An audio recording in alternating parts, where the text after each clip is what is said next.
Hello everyone. In this video, we will be using Maya Python to create an abstract design like this. Okay. And first of all, let's take a look at the basic theory. Okay. So basically, we're going to create an abstract design of a Beehive-like geometry. And to lay out the Beehive, we need to lay out the hexagon like so, right? And basically, when you look at the hexagons, right, and you can realize a couple of things. First of all, all the edges here, all the edges are 1 unit long. Okay. Of course, half of the edge will be 0.5 unit long. Okay. And the distance from the center to one of the edges, to the center of edges, will be the square root of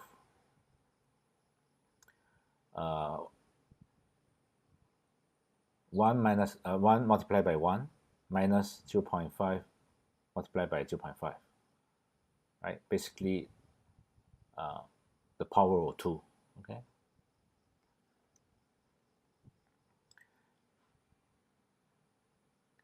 So that's the these are the facts, right?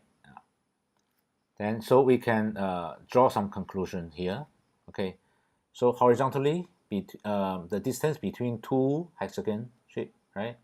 The distance between the two hexagon shape is twice of this number. Okay. And vertically, the distance between the vertical distance between the center of two hexagon, which is from here to here, all right, the vertical distance is 1 plus this 0.5. Okay, so this is the basic theory on how we can lay out a hexagon to form the beehive. Right? Okay. So let's take a look at Maya, how we can script everything up. Okay, when you go inside Maya, right, I currently have an empty scene, right?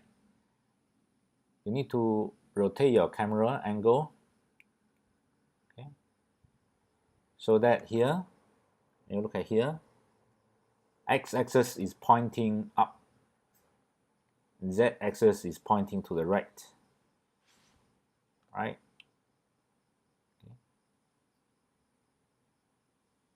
Okay, let's take a look at how we can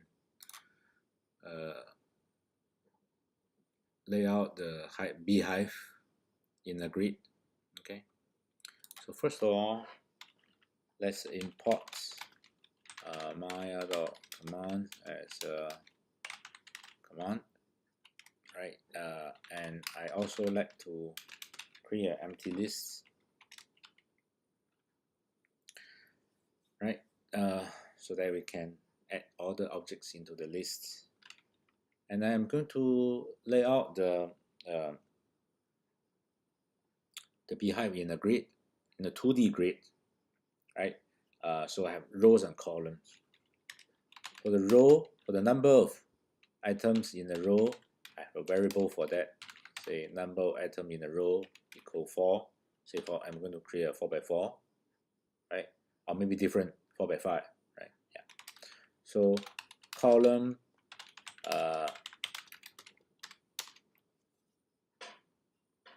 so the numbers in the column, right? The number of atoms in the column that which is 5 means that 5 rows. Okay.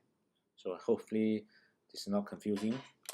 So if I say 4 for row ID in range column item number, right? For each row, I run another for loop, right? So I look through the columns.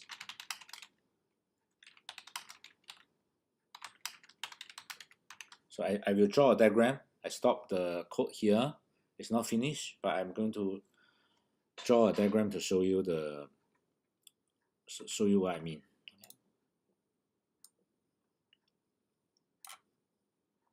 Okay, so I use this application, right? Yeah. Okay.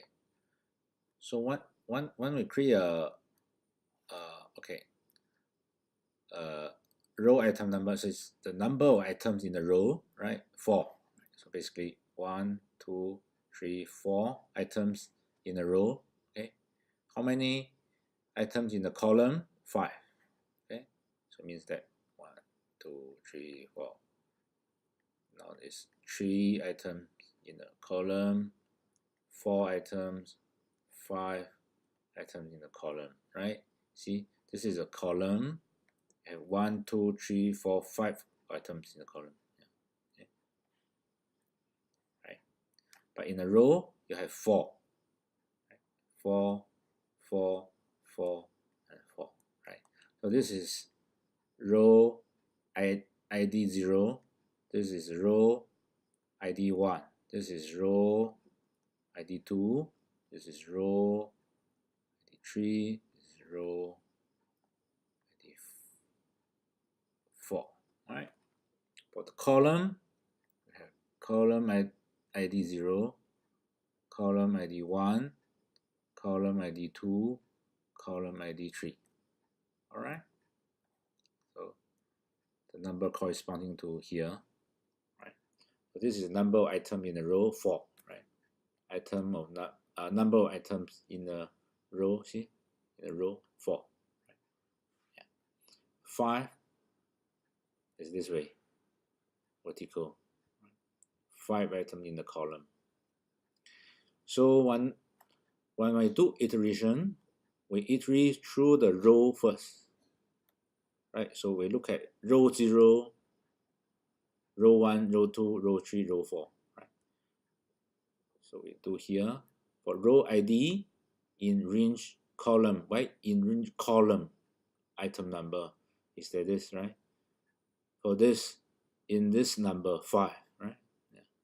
For the row ID in 0, 1, 2, 3, 4, this range. So it is determined by how many items in the column you have in the column. Right? So row ID in the column, number of column.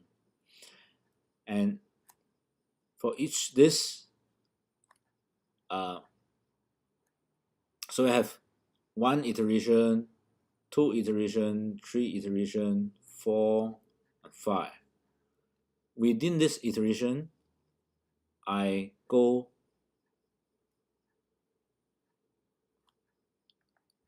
do another for loop here, right? Yeah. Now this time I'll do for the column ID, which is on top here, column ID, right? Yeah. Horizontally. Say within this loop, I do this column ID, right? From column 0, column 1, column 2, column 3. I go this way first.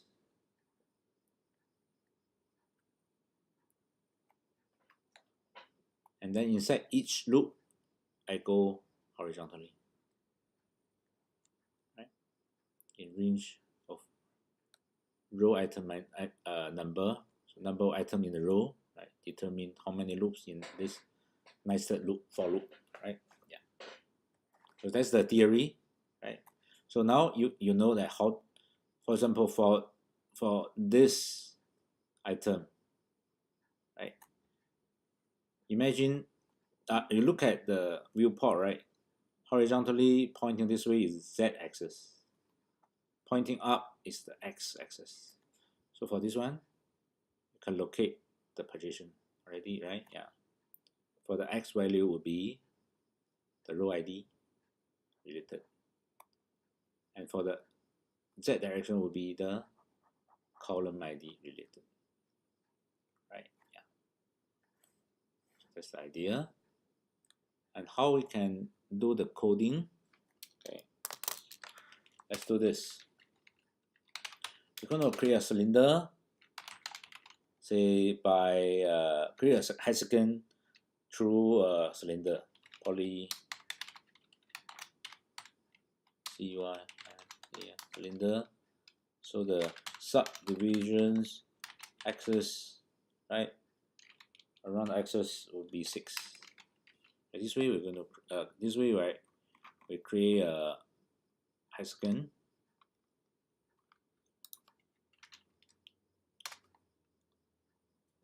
And I'm going to, because this command will return a list of names, basically 2 names. The first one will be the transform name. So I'm going to assign this transform name to a variable called obj. So CUI cylinder 0, right, assigned to obj. Obj is a variable, right?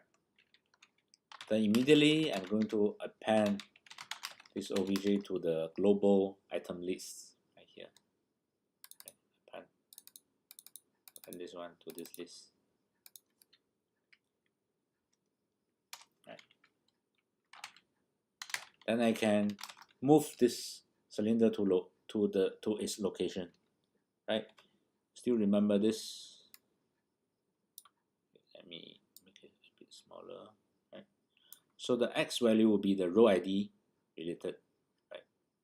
Okay, so the X will be row ID multiplied by the distance, which is 2. Okay, it's just a random number. I mean, it's a number I like to try. Okay, first for Y will be 0, right? No movement in Y direction.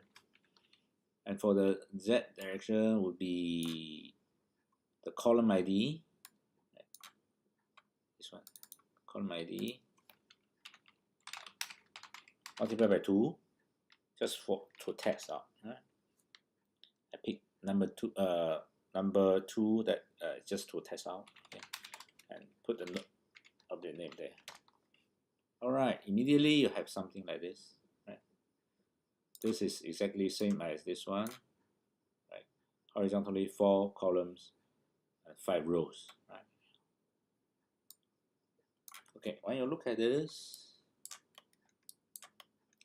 you may realize that okay.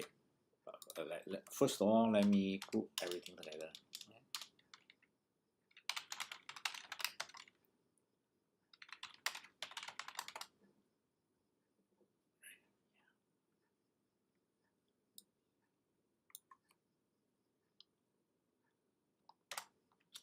So now they are under one group. Correct.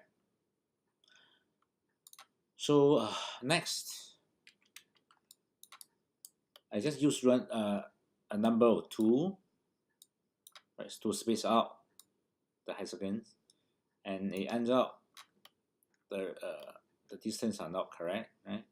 What will be the correct distance between the hexagons? It must follow the one that I showed you before, right? Yeah, follow this number vertically 1.5 from here to here. Horizontally 2 times of this number, right? You need to calculate that. Okay, so let's do it. So horizontally, what's the number? The number is this, square root of this. Then how to get the square root? We need to import math library, right? So instead of multiply 2, it was 2 here, right? Instead of multiply by 2, I'm going to multiply by the square root of 1 multiplied by 1 minus 0.5 multiplied by 0.5. Right, correct or not? Yeah. and in the z direction, right? In the z direction will be 1.5. Inside the 2, I do 1.5. Okay, let me delete this everything and run the code again. There's something wrong here. Okay, why is wrong? Oh, okay, I get it wrong. Horizontally is z direction. Okay, 2 times of the square root, right? Yeah, it shouldn't be x, it should be z. So this one I take it out, put it here, and this one should be 1.5. Oops. Sorry, I forgot to move the math dot. So cut it also, put it here, math dot square root. And this one would be 1.5, right? Yeah. So the x, remember, x is this way. And x is from here to here, right? 1.5, correct. X 1.5 multiplied by 1.5, and the z direction multiplied by this number, but twice, right? Multiplied by 2 again. Let's delete this and run again. Okay, it looks it's getting closer. But now if I select all the odd number rows, I move them slightly to the left, right? So then they can match. Yeah. Okay. So how to get the odd number of rows? We use if statement. So if, right, the ID of which one? The row ID. Okay, the row ID. If the row ID modulo 2 get remainder divided by 2 get remainder equal 0, which is the even number line, right?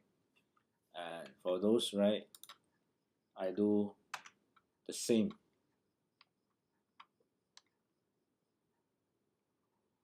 No offset, right? But else, which means that one is a odd number line, I need to give a offset. I'm still going to use this code, right? But for the z direction, right, I'm going to compensate by this distance, which is the square root of its number, right? Yeah, from here to here. Okay, so it would be minus math dot square root of 1 multiplied by 1 minus 0.5 multiplied by 0.5.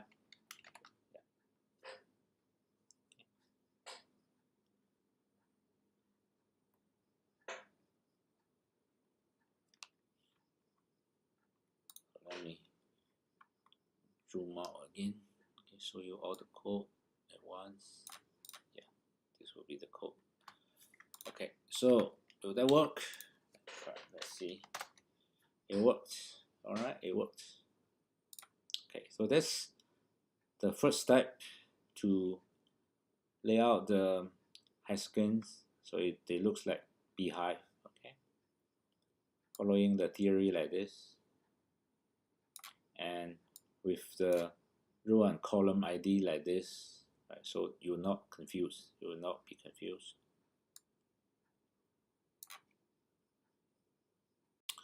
And next, let's take a look at the final result. Right? In this final design, we have variations of solid hexagon, hollow hexagon, and tiny hexagon. We can call it dot, right? So we have solid hexagon and hollow hexagon. We can call it a pipe and dot, right? So let's create the variation of different type of hexagons. So make it to make it more interesting. So if we look at the code, right, we have this one line of code to create the solid hexagon, right, which is we can reuse the code for that, right? But for other type of hexagon, we can call this different functions, right? And we need to have a random number to determine, okay, the chances to have a solid one or the hollow one or the dot, right? But first of all, let's create a function, right? In this case, it's not necessary to create a function, but it's good to have one to make the code very clean. So what can the function do is this. So basically, the function will create hexagons, right? And based on the inputs, say if you want to create a pipe type hexagon, you use the same function but with the input as pipe, right? Yeah. So let me show you in the code. Okay, let's create a function. So I create a definition called create hex, and takes in a parameter called type. And this type will later we can specify a string, right? Say pipe or solid or dot, right? So if the type is, for example, solid, right? Yeah. You can do it. You can reuse the code of this. So I copy and paste the code here. Or I rather to copy this whole line of code. Copy, put it here, right? I'm going to use the cylinder command to do the job, right? And I'm going to return cylinder 0 because I only need to know the transform node name, which is the first item of the list. And else if the type, you say I need a pipe, right? Then in this case, right, I'm going to use a different command to create a pipe, right? Because polycylinder cannot create pipe. I'm going to use polypipe with same subdivisions access equals 6 technique to create hexagon. I'm going to also specify the thickness of the pipe 0.1, and then the height will be 4. Alright. Yeah. And by default, the height of polycylinder is 2. Okay. But here, instead of doing 2, you should do 4, so they have the same height. Right? It is a bit strange, but that's how it works. And now you can return pipe 0, and also else if the type is dot, you can reuse the cylinder solid one, but it's just like tiny. Right? Copy the code from here and paste it here, but change the radius to be say 0.3. By default, the radius is 1 for this one. So this is 1/3 of the size of the solid hexagon. So after this is done, also need to return .0. Okay, so here After this, you can still chain more, add more else if statement, right? If the type equal, for example, circle or something, but inside here I only have 3 variations, so I don't need to do 3, right? So once I call this function, right, with different type of inputs, I create different type of geometry. So let me show you. After I create this function, I need to run this portion of code again. Just let Python know that you have a new function defined. Okay, I'm going to test out the function by calling the function create hex. So this time I say, can you please create a solid one? Oops, only select this line of code. Run. Yeah, it create a solid one. Solid. But can you create a pipe? Right, create a pipe. Run this line of code. Yeah, I create a pipe. But can you create a dot?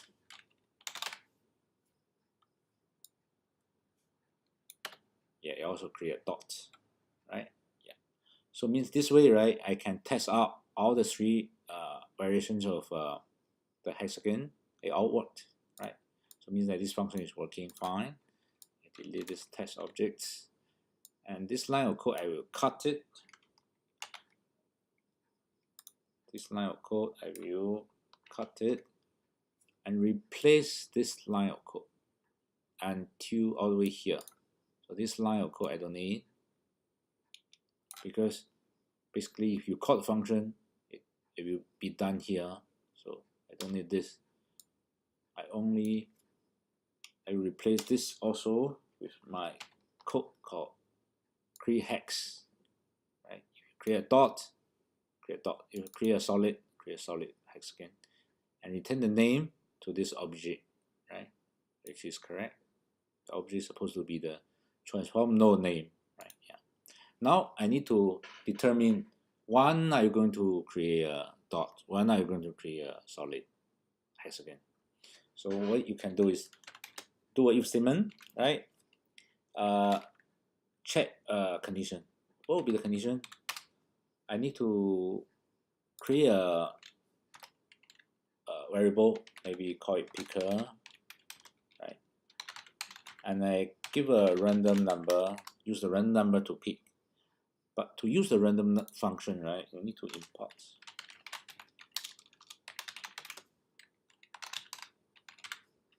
import the random library here. So I can use it here. Use the random function of the random library. Don't be confused, right? Yeah. So the picker will be a random value from ranging from 0 to 1, right? So now you can check if the picker smaller than 0.3, roughly 1/3 of the chances are like this.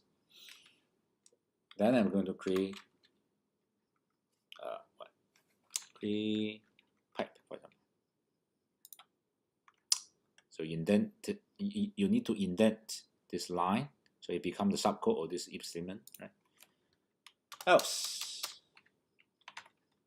if picker, in this case, right, greater than 0.3 but smaller than, say, 0.6. Oops, sorry. Then the OBJ, I'm going to create different type of say this one will be pipe, and this one will be solid, right? And else, if the picker greater than 0.6, I'm going to create dots. Right, this will be the code.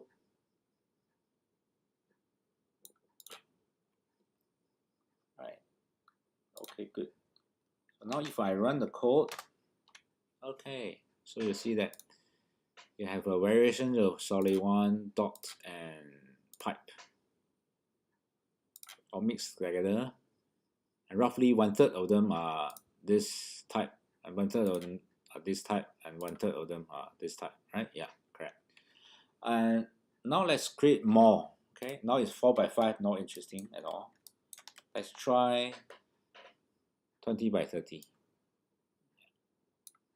So 20 by 30, and let's delete this. Right. Okay, let me remove this empty line here. Add space here to separate the code. Right? When you run this, now you have, oops.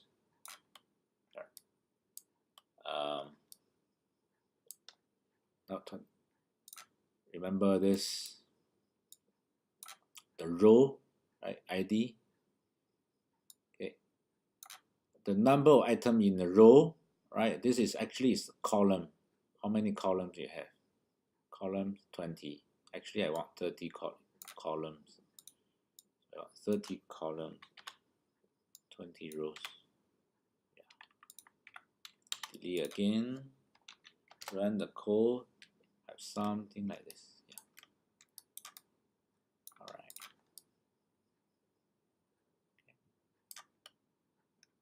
Okay. A couple of things, right?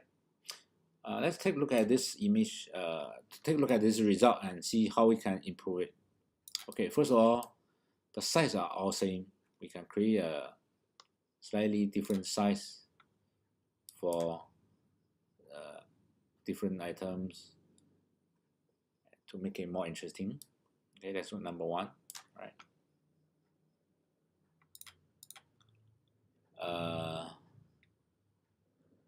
Yeah, so maybe let's do that. So I'm going to just use the scale function, but I need to determine the size. Okay, I can do random again, right? Random, very typical. Called random function. It'll give you a size of from 0 to 1, and if I call the scale function, say size, resize in x but not in y, resize also in z direction, resize the obj object, right? You end up with something like this, right? Yeah. And suddenly there are a lot of gaps between all this, right? Because you got also very tiny one, little one, like almost 0 in size, right? That's because random function give you a value of ranging from 0 to 1, right? So use it here. But you say the minimum value, I don't want it to be 0, 0, right? I want the range to be fit to from 0 to 1 fit to 0.7 to 1. So they slightly scale down a bit only, but randomly. Okay, so how to do that? Okay, so if you add a number here, for example, you add number of 3 to the random function, right? Then you get a range of 3 to 4, because random function give you the range of 0 to 1.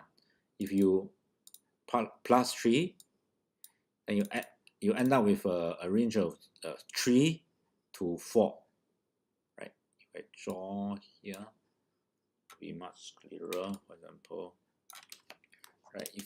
If the function range is 0 to 1, right? If you plus 3 to it, right? It will become 3 to 4, right? Then if you want to map back to a range of 0 to 1 again, you divide by what? Divide by 4, right? So you end up with 0.75 to, this is 0.75, this is 1, right? So any value of original value of, say this is a value of something here within the range of 0 to 1, if you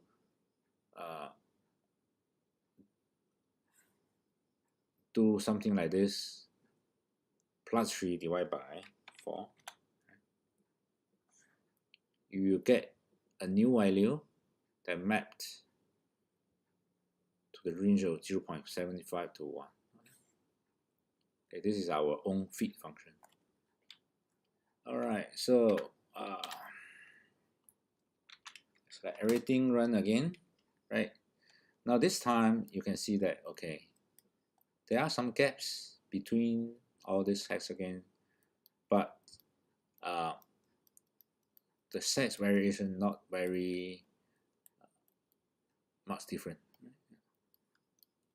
Okay, because the size only we use the sets, right? We only slightly scale down randomly in x and z direction.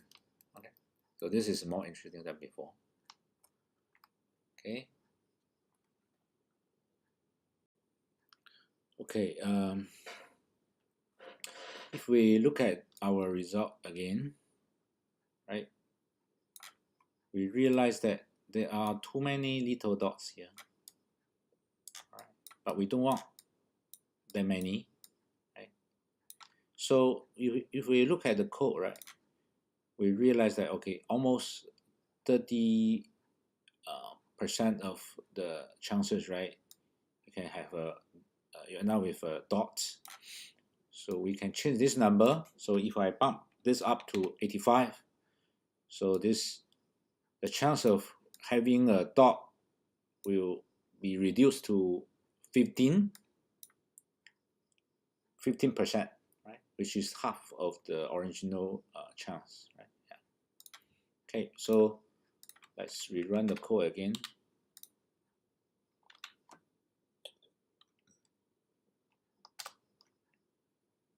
Right, now we have less chances of having dots. This is much nicer, right? Not much nicer. Okay, next let's take a look at how we can create this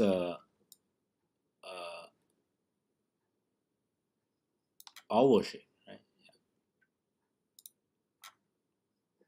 You look at the end result. It roughly have this oval shape, but also have a randomized border, not regular. Okay. But first, let me draw a diagram to show you how I'm going to do it. Okay, let me increase this layer. Okay. So now if we look, if we look at our rectangle shape, right, it's something like this. Imagine this is the center of the rectangle shape. This is 0, this is z axis, this is the x axis, right? Then I need to have a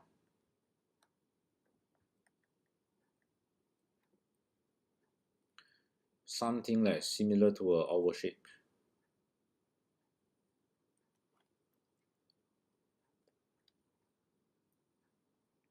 Okay, and but we can start from a circle. All right, start from a circle. So for any of this hexagon, you can get the distance to the center. So where's the center? So basically, you can check the ID. How many items in z direction is the row item number num.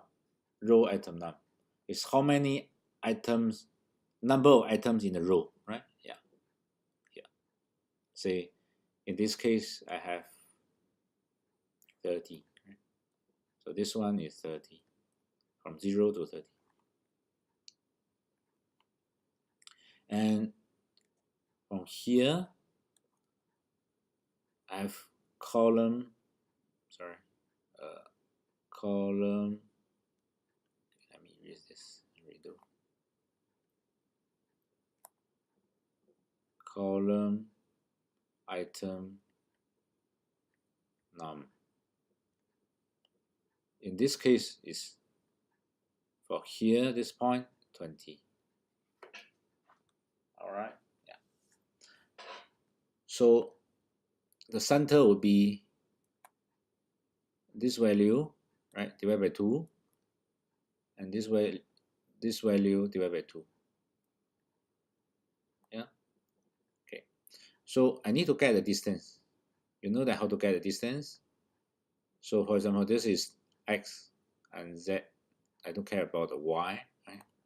So x minus this column item num divided by 2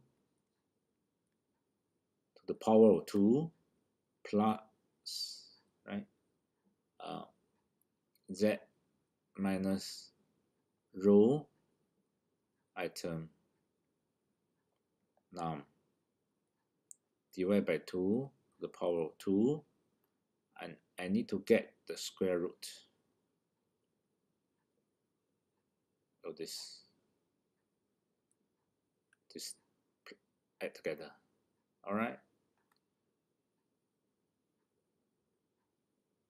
Yeah.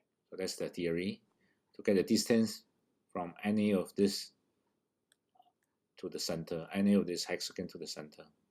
So then I check if the distance is outside this circle, right, which is defined by a radius, right, then most likely I won't create this hexagon at all. Yeah. And to create this oval shape, right, yeah, you just need to multiply this, I believe in z direction, multiply by a fact of this row item number divided by this, so which is 1.5 here. All right, okay, to have this oval shape, right? So let's put this into our code. Okay, so how to do that? So basically, I'm going to check the distance, right? Yeah, I'm going to create a variable. So I insert the code here. I create a variable distance. This for short, right? Yeah. How to get the square root, right? So the most outside is the square root, and inside got 2 power add together. Power of 2 value add together, right? Yeah. So the outside is math dot square root.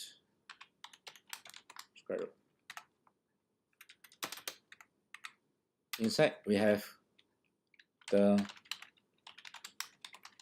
2 power of 2, right? Power plus another math dot power. Okay. And inside here, I have what? I have x minus column item num divided by 2.0. Better to do the float number division. And to the power of 2, right? And for this side, I will do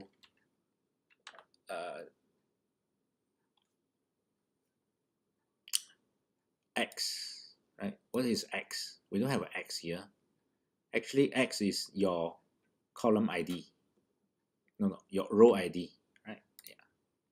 Look at here. X direction is your row ID. Right? So here I need to change it to row ID. Right? And for this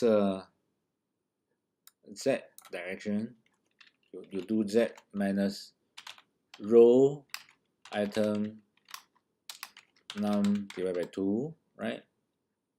To the power of 2, and we don't have z value, and the z value actually is column ID. All right. Okay, let's try just this. Let's see what we have now. Oh, yeah. After you create this distance, right, you need to compare this one with a value. just remove some space, right? Say if the distance is greater than, if you look at this, say for example, greater than this distance, right, which is the half of the column item number, column item number divided by 2.0. If it is smaller, if it is greater than that, right? If it's greater than that, we don't need to run this code. Right? Remember, we have a statement to ignore the code below. It's called continue. To break the current iteration of the for loop, continue from the next one, right? And also ignore the code below. Yeah.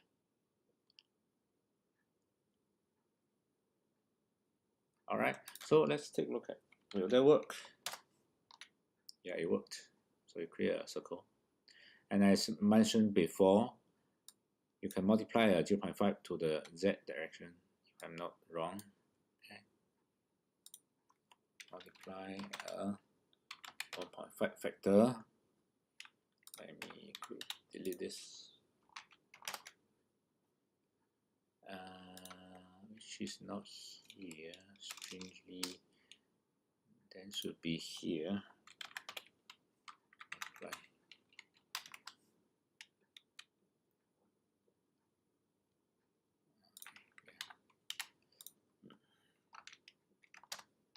Yeah. Okay. Something like this.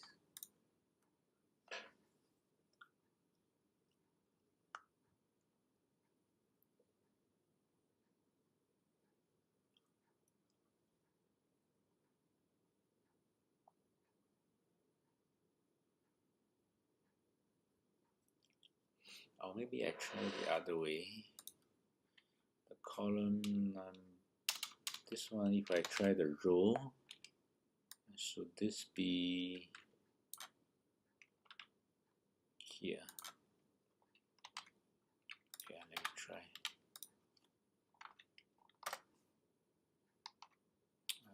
This is not working very well.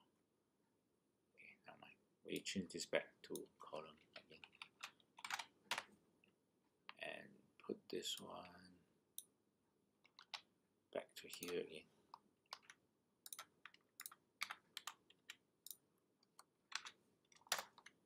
Okay, this worked, right? This worked. But for the shape, right, it looks like quite regular. We don't want this regular shape. We want more randomized. All right. How to randomize more? Okay, we can multiply this by a number. All right. So we do the same techniques again. This equal this, multiply a random number. But I don't want this range to be 0 to 1, right? I want something to be this, similar to this, 0.75 to 1, right? So I reuse the code here.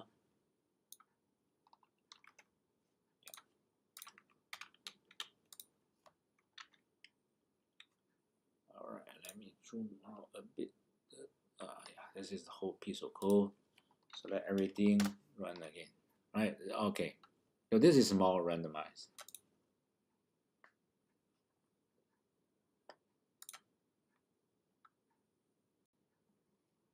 And next, I'm going to optimize this. To improve this a bit more. Okay. If I create a ground plane, just create a plane and move here, and scale it up to cover all the background. If I rotate and see from the side view, they all have same height and same location in y direction, right? I want some of them move down, or some move up, but maybe not move up, but some moving really down onto the ground, right? Okay, so how we can do that? Basically, is you look at this move same function, right? For the y value, we never move anything, right? And I know that the height of the cylinder is 2 units, so it's half above the ground, which is 1 unit. If I randomly move them down by a value that is in the range of 0 to 1, right? So it will be perfect fine. So random function. And for this statement, also the same thing. So I will just copy this code, replace this 0, right? Yeah. Same thing. Delete the old geometry, run again. Give me some error.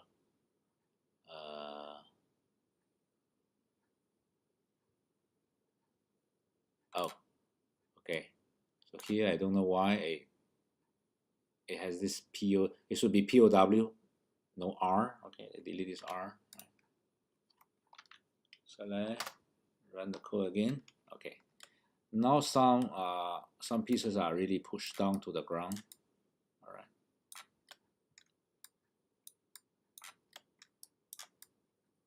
Okay.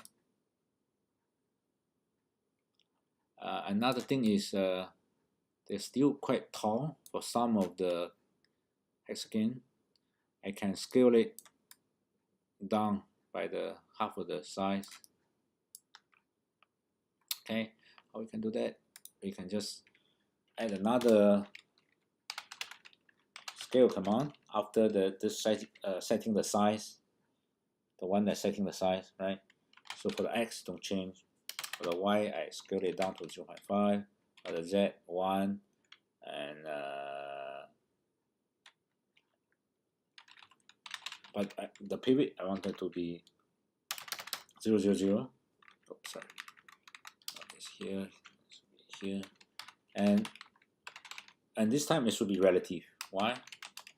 Because I don't want to override this scale.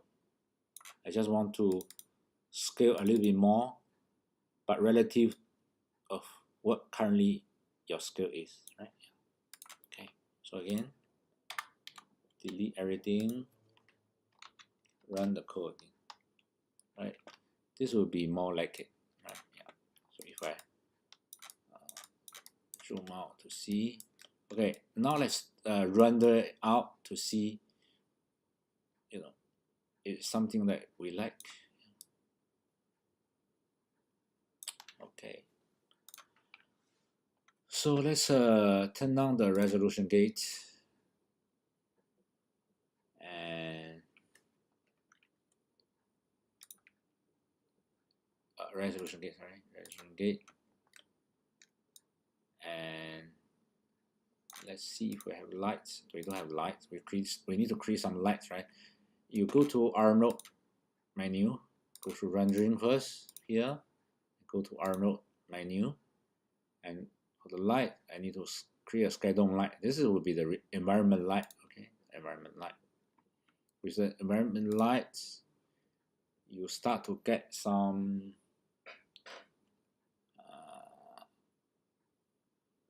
nice result already, okay? Like this.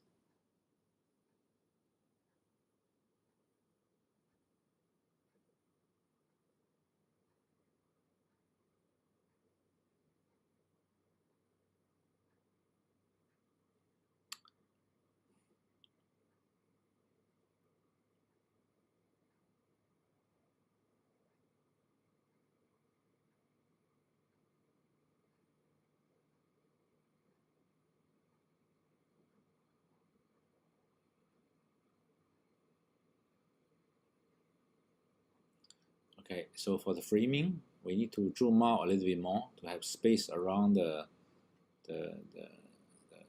design.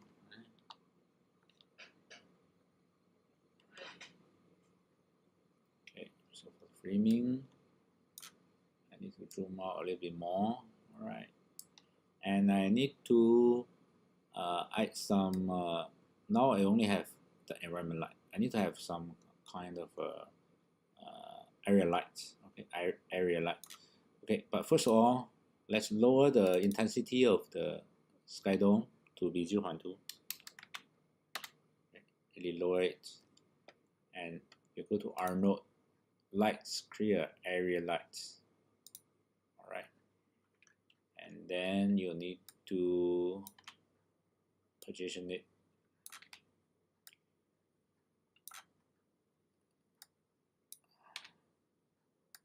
Make it long in this direction, and yeah, rotate it, right? So it's signed onto the object.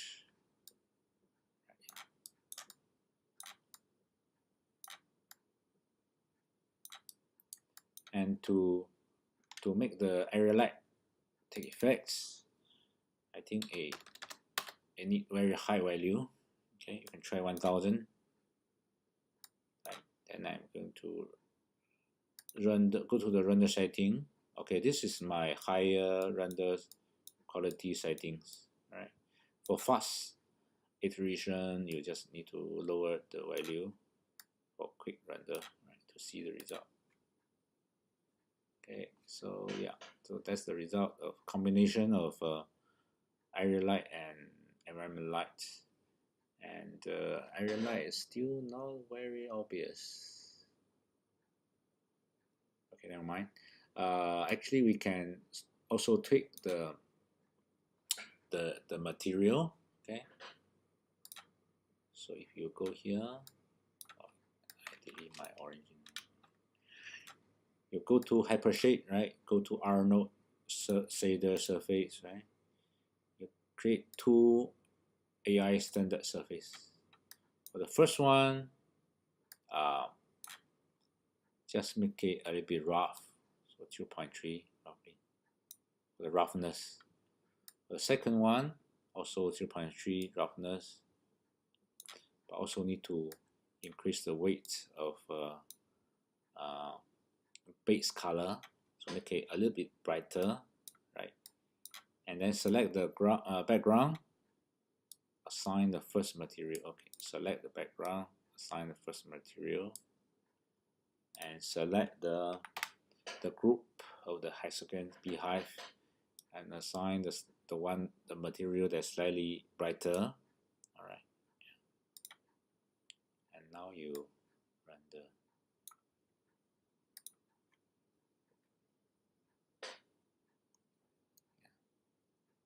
Slightly brighter.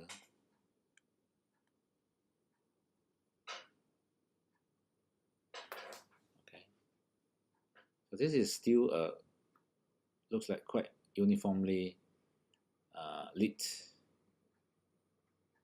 right?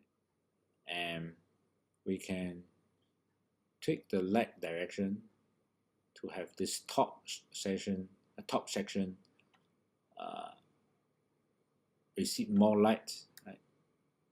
So what we can do is to rotate this, right? And also it's quite dark also, right? Can bump up value, say 2000. Okay, and also we need to select the sky dome, assign a cool tone to it. Okay. So now let's take a look at the end result.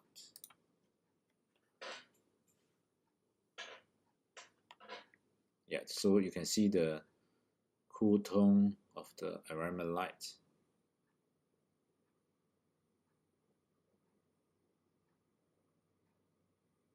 And Beehive abstract design. Okay. I think that's about it for this video. Okay, hope you understand everything.